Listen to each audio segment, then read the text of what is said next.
Welcome to the concluding sessions of your mindfulness course.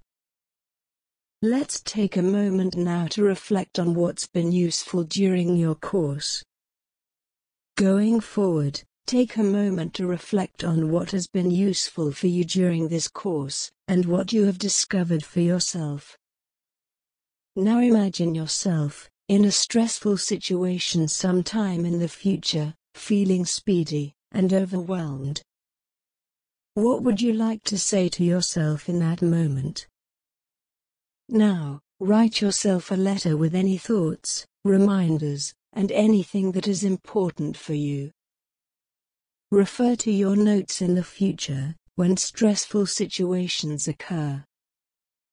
Pause this session now, write your letter to yourself in your diary, then continue this session. Reviewing your stress assessment. You may remember that at the very start of your course, you did a self-assessment of your stress levels, and that you'd be invited to do this again at the end.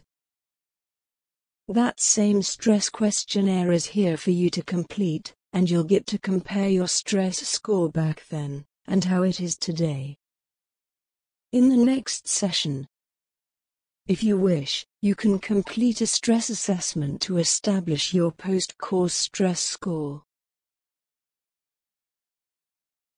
Click the next video box to go to the next video in this course. Click the View Playlist box to go to the playlist for all course videos. Click the Go Back box to go to the previous course video.